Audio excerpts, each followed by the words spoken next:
Pernahkah kamu memiliki file Excel yang karena digunakan secara terus-menerus untuk pencatatan data, menyebabkan ukurannya semakin lama semakin membesar? Sehingga kinerja dari aplikasi Excel melambat dan bahkan terkadang aplikasinya sampai crash. Atau mungkin kamu seorang pelajar atau pekerja yang diharuskan untuk belajar basis data, tapi merasa bingung harus belajar di mana. Nah, jika jawabanmu iya, atau apapun alasanmu menonton video ini, aku ucapkan selamat datang, karena dalam seri ini, kita akan belajar bersama soal basis data dan mendalami mengenai MySQL sebagai database manajemen sistemnya.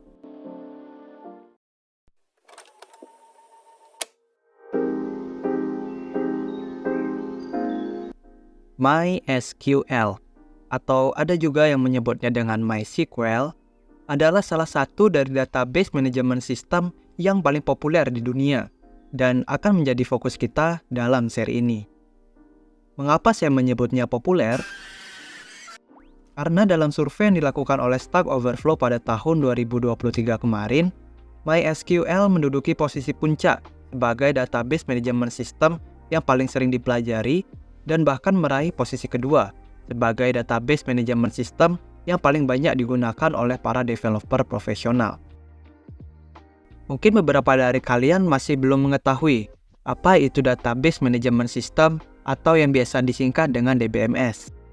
Jadi, database manajemen sistem yang jika diterjemahkan ke bahasa Indonesia itu artinya sistem manajemen basis data adalah sistem perangkat lunak yang memungkinkan pengguna untuk membuat, memelihara, dan mengelola database atau basis data. Nah, DBMS sendiri bisa dibagi lagi menjadi beberapa paradigma yang mendasari strukturnya dan cara interaksinya. Contohnya, ada Key and Value Database, ada Dokumen Database, ada Search Engine Database, dan masih banyak lagi.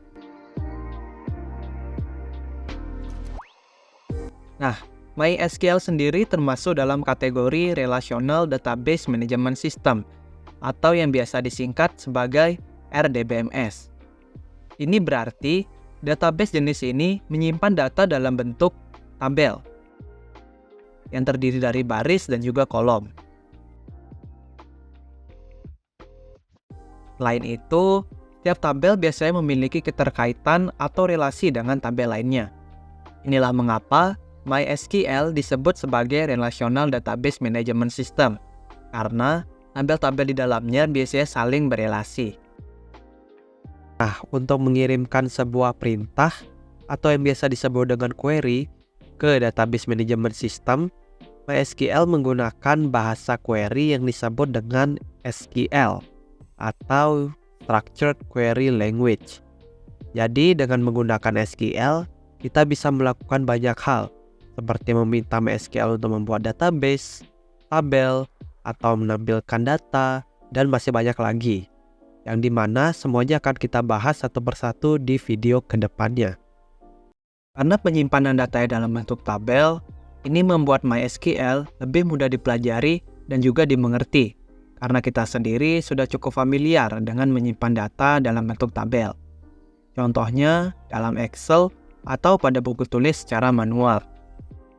Nah, alasan lain kenapa kita perlu belajar MySQL adalah karena MySQL merupakan software yang gratis dan juga open source. Walaupun ada juga versi enterprise-nya yang berbayar, tapi versi gratisnya pun sudah cukup untuk kita pelajari.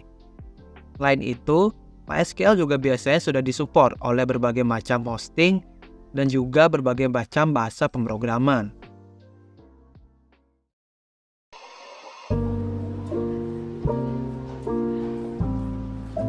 Sebenarnya masih banyak lagi hal yang belum kita bahas seperti cara instalasi MySQL, lalu apa itu basis data, apa itu tabel, dan yang paling penting, apa saja perintah query yang ada, seperti DDL, DML, TCL, DQL, DCL, dan masih banyak lagi yang akan kita pelajari di seri ini.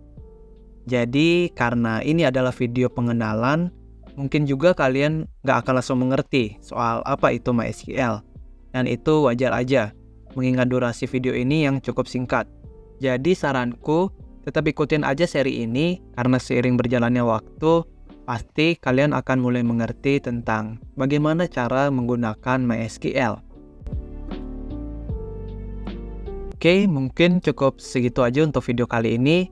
Semoga kalian dapat informasi baru dan sampai berjumpa di video berikutnya.